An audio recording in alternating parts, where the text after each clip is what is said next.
Hey guys, मैं हूँ स्वाति। किस्से सुनाती हूँ, कहानियाँ सुनाती हूँ, पोइट्री सुनाती हूँ। और अभी जो किताब मैं आपको पढ़ रही हूँ उसका नाम है एज अ मैन थिंकेथ, जिसे लिखा है जेम्स एलन ने।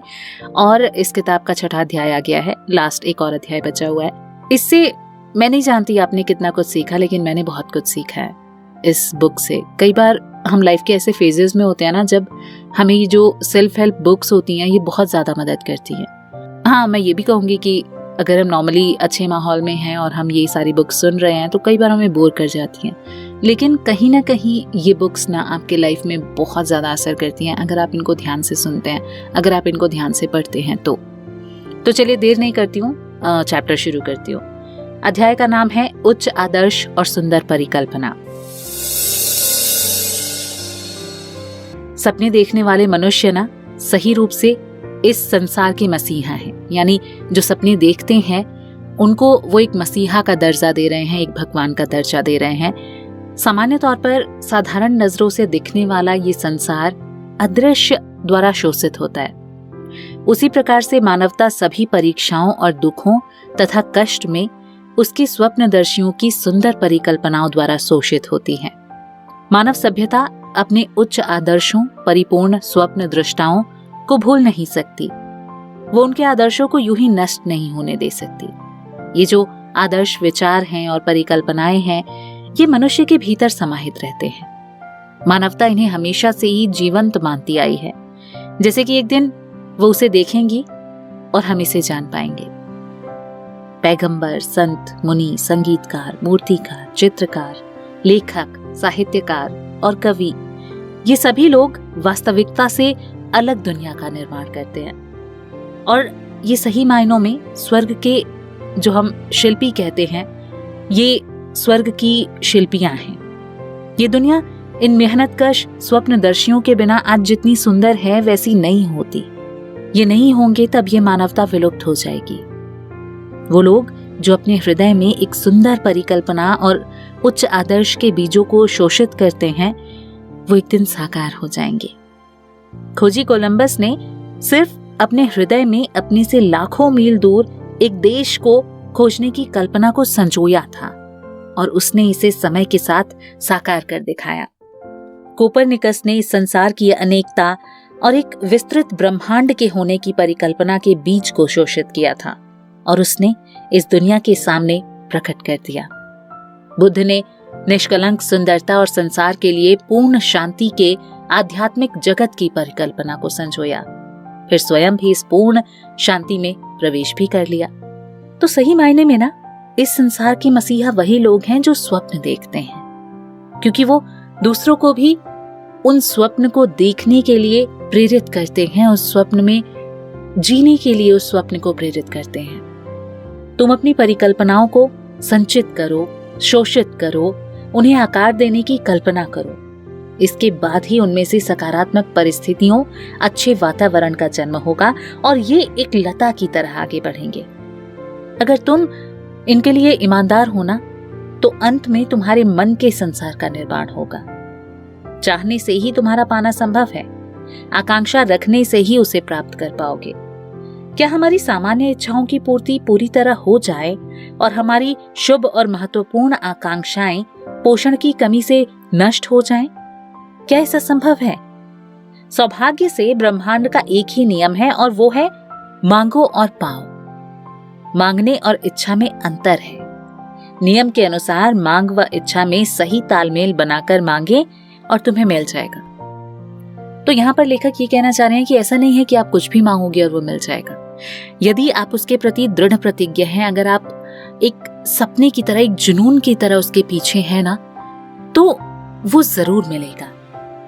कर्म करना बहुत जरूरी है। अगर आपके कर्म सही दिशा में हैं, तो परिणाम आपको मिलेंगे ही मिलेंगे।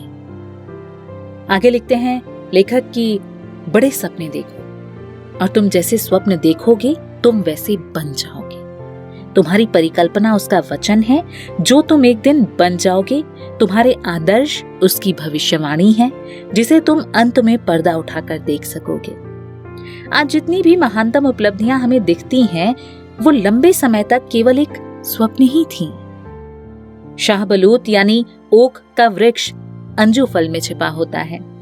नन्ही चिड़िया अंडे के भीतर पलती है और आत्मा की उच्चतम परिकल्पना में जागृत मनुष्य ही देवदूत बनते हैं। सही अर्थ में वास्तविकता के बीच स्वप्न ही है। तुम्हारी परिस्थितियां प्रतिकूल हो सकती हैं, लेकिन ये सब लंबे समय तक नहीं रहेगा। यदि तुम केवल एक आदर्श विचार को मन में साथ लिए उसे पाने के लिए जी जान लगा दो, तुम्हें ये यात्रा बाहर से अंदर की ओर करनी होगी। बाहर के द्वार पर खड़े रहकर आंतरिक यात्रा जो है वो संभव नहीं है। लगातार अपनी परिकल्पनाओं का पोषण करो, उन्हें आकार देने के लिए उन्हें पल्लवित करो। देखो, एक लड़की और एक लड़का दोनों ही बेहद गरीबी में गुजर बसर कर रहे हैं। दोनों ही निर्धनता के साथ काम के बोझ के तले दबे हुए हैं। काफी लंबे समय तक एक अस्वस्थ माहौल वाली परिस्थिति में अपना जीवन यापन करते रहे। शिक्षा और सभी के प्रकार के शिष्टाचार से वो लोग कोसों दूर हैं, लेकिन दोनों ही बेहतर जिंदगी के सपने देखते हैं और वे बुद्धि, कृपा, शिष्टता और सुंदरता की कल्पना अपने जीवन में करते हैं। वे मानसिक तौर पर एक आदर्श जीवन परिस्थिति की कल्पना करते हैं और आजादी से भरे जीवन के ख्वाब देखते हैं, और ये बड़ी आकांक्षाएं उनके मन में भीतर तक समा जाती हैं। मन में उपजी इस व्याकुलता के कारण वे अच्छे कर्म करने के लिए प्रेरित होते हैं और अपने बचे हुए समय में और साधनों को, भले ही अभी उनके पास चाहे वो कम हो, पर अपनी सोई हुई शक्तियों और साधनों को जगाने में, उनके विकास करने में उन्हें लगाते हैं। जल्दी ही उनके मन में इतने परिवर्तन होने शुरू हो जाते हैं कि वो उस कारखाने में बंद कर नहीं रह पाते। उनकी सोच से उनका वो काम इतना बेमेल हो जाता है कि वो उससे निकलने के उसकी प्रकार के यंत्र करते हैं। जैसे कि कोई व्यक्ति अपने मैले कपड़ों को निकाल कर फेंकता है। जैसे जैसे उनके लिए उनके विचारों के अनुरूप अवसर बढ़ते जाते हैं, वैसे वैसे उनकी आत्मिक शक्ति और कार्यक्षेत्र, कार्यक्षमता में भी विस्तार होते जाते हैं और अंत में हमेशा के लिए अपने उस नारकीय जीवन से वो लोग बाहर निकल आते हैं। यकीन मानो, पूरी शिद्दत के साथ मांगो और वो तुम्हें मिल जाएगा।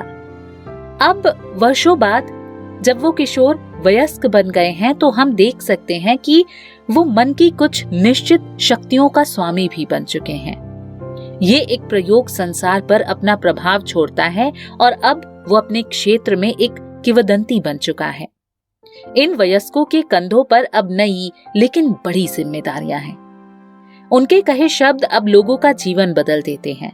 लोग भी उनकी बातों को शब्दशः अनुसरण करते हैं और अपने विचारों को चरित्रों के नए सांचे में ढाल लेते हैं।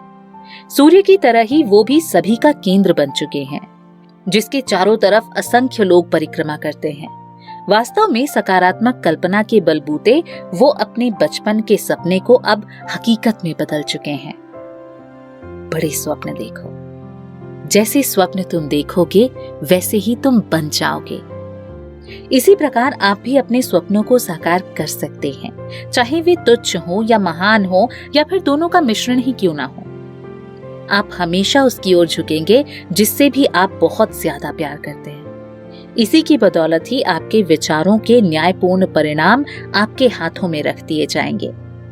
याद रखिए, आपको वही प्राप्त होगा जिसके कि आप योग्य हैं, ना ही उससे कम और ना ही उससे ज्यादा। आप अपने विचारों और सपनों के अनुसार नीचे गिरेंगे, वहीं रहेंगे या फिर ऊपर उठेंगे।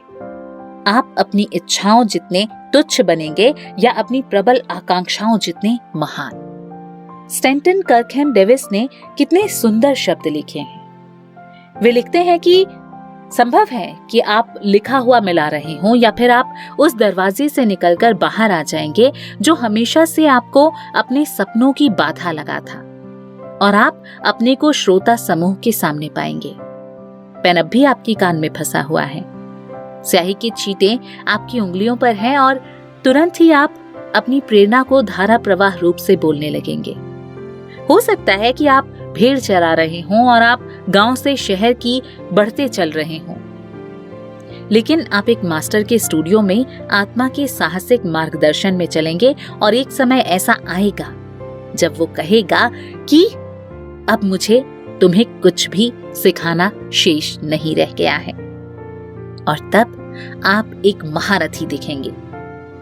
वो महारथी जिसने कुछ समय पहले ही भेड़ों को चराते हुए महान सपने देखे थे। आप कुल्हाड़ी को नीचे पटक कर संसार के पुनरुत्थान की जिम्मेदारी ले लेंगे। विचार शून्य, धूर्त, अज्ञानी, आलसी व सुस्त व्यक्ति सिर्फ चीजों की वास्तविकता में घटित परिणामों को ही देख पाते हैं। वे उसके पीछे की अमूर्त स्थिति पर ध्यान ही नहीं दे पाते। ऐसा इसलिए क्योंकि वो घटनाक्रम उन्हें सामान्य नजरों से दिखाई नहीं देता। यही कारण है कि वे हमेशा भाग्य, किस्मत और संयोग का रोना रोते रहते हैं। किसी व्यक्ति को धनवान होते हुए वे कहते हैं उस व्यक्ति की किस्मत इतनी अच्छी है। किसी को बुद्धिमानी प्राप्त करते देखकर वो कहते हैं उसमें यह प्रतिभा तो जन्मजात है। और किसी संत जैसे आचरण और उसके चारों ओर लोगों का जमावड़ा व उसके पड़ने वाले दिव्य प्रभाव को देखकर वो कहते हैं कि अरे ये तो सिर्फ एक संयोग है जिसने उसकी हर बार मदद की है। सही कहा जाए तो वे उन कष्टों, असफलताओं और संघर्षों को नहीं देख पाते जिसके बलबूते इन लोगों ने ये सफलता और ये परिणाम प्राप्त किए हैं। कहने वाले व्यक्ति को इसका जरा भी अंदाजा नहीं होता कि इस सब के लिए उन्होंने कितने त्याग, कितना परिश्रम और कितनी कोशिशें की हैं। कितना भरोसा खुद पर और औरों पर रखा, जिस कारण मार्ग में आई विराट बाधाओं को पार करके अपने मन के महान स्वप्न को उन्होंने साकार किया। पर ये दुर्भाग्य ही है कि आम व्यक्ति इसके पीछे का त्याग नहीं देख पाता। जिस सफलता को वो सामान्य निगाहों से देख रहा है, उसके पीछे के कष्टों और दुखों को वो नहीं देख पाता। उन्हें तो सिर्फ चमचमाती रोशनी और खुशियां ही दिखाई देती हैं और इसे वो सफल व्यक्ति के भाग्य का नाम दे देते हैं। वे दुरूह और लंबी यात्रा को नहीं देखते, वे सिर्फ सुखद परिणामों तक पहुंचने की परिणति को ही देख पाते हैं। इसलिए इसे वे आसानी से सौभाग्य का नाम दे देते हैं। ये व्यक्ति वर्तमान में मिले परिणाम की पूरी प्रक्रिया को नहीं देखते और लक्ष्य प्राप्ति को केवल संयोग कहते रहते हैं। देखिए, स्वप्न जो है ना, वही वास्तविकता के बीच है। मनुष्य के सभी कार्यों में विचारों के बाद प्रथम प्रयास होते हैं और सबसे अंत में उसके परिणाम। प्रयास की शक्ति ही परिणाम को निर्धारित करती है। प्रयास और परिणाम के बीच में कभी भी संयोग पैमाना नहीं हो सकता। प्रतिभा और शक्तियां प्रयास के परिणाम हैं।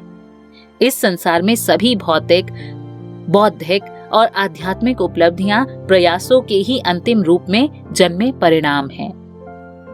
प्रत्यक्ष तौर पर दिख रही किसी भी प्रकार की उपलब्धि का अर्थ है कि उस विचार ने अब पूर्णता को प्राप्त कर लिया है।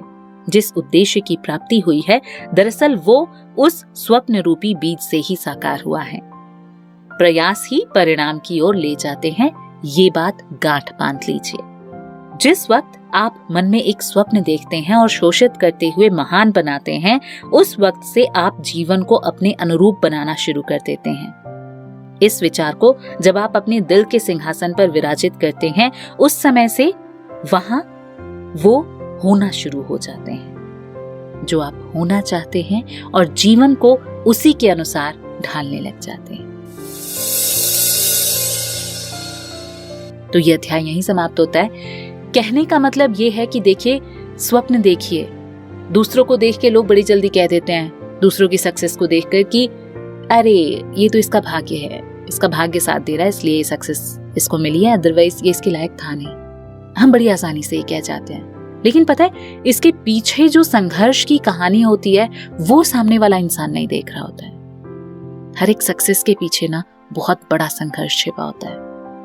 चाहे वो सक्सेस छोटा हो, चाहे वो सक्सेस बड़ा हो, लेकिन उसके पीछे जो प्रयास किए जाते हैं, जो निरंतरता रखी जाती है, जो एक कॉन्टिन्यूटी एंड एफर्ट जो हम डालते हैं ना, वही हमें हमारे लक्ष्य की तरफ ले जाता है, हमें सक्सेस प्रोवाइड करता है, हमें हमारे प्रयासों का परिणाम प्रदान करता है। तो अगर आप भी प्रयास कर रहे हैं, परिणाम पाना चाहते हैं, तो 3 कीज हैं, मैं आपको बता रही हूँ। Continuity, real effort, and then it will lead to success. Definitely. हाँ, भाग्य साथ देता है। मैं ये नहीं कहती कि भाग्य उसमें कुछ काम नहीं करता है। भाग्य का भी बहुत बड़ा रोल होता है। अगर आपका भाग्य आपका साथ दे रहा है तो आपकी वो जो चीजें हैं वो सही डायरेक्शन में जाती हैं और आपको एफर्ट्स थोड़े कम लगाने पड़ते हैं। लेकिन ये भी नहीं है कि अगर आपने ठान लिया है, अगर आप निरंतर प्रयासरत हैं, तो आपको सक्सेस नहीं मिलेगी। अगर आपका भाग्य साथ नहीं दे रहा है, मिलेगी यार। हम अपने कर्म से अपने भाग्य को बदलते हैं। Trust me. देरी आती है, बाधाएं ज्यादा आती हैं, लेकिन हम अपना भाग्य बदलते हैं। ये लिख कर रख लीजिए, कोशिशें कीजिए, सब बाधाएं पार हो जाएंगी। चलिए मिलती हूँ अगले एपिसोड में। फिलहाल मुझे दीजिए इजाजत। कैसे लग रहा है आपको ये बुक, कमेंट सेक्शन में जरूर बताइएगा। आगे भी बुक्स लाएंगे। आप लोगों को लव स्टोरीज ज्यादा पसंद आ रही हैं तो लव स्टोरीज भी लेके आएंगे, और साथ में मैं कोशिश करूंगी कि एक आध सेल्फ हेल्प बुक्स जो मुझे बहुत पसंद है मैं वो भी लेके आऊं। हाँ, मैं जानती हूँ कि इन पे व्यूज कम है, लेकिन मुझे पसंद है। उम्मीद करती हूँ एक न एक दिन एक भी इंसान को अगर ये हेल्प कर पाई ना, तो वो मेरे लिए वर्थ इट होगा। बिकॉज एज आई सेड कि मैं कंटिन्यूटी में अपने एफर्ट्स दे रही हूँ चीजों को सक्सेस की तरफ ले जाने के लिए, and I hope I will get succeed one day. Thank you for watching.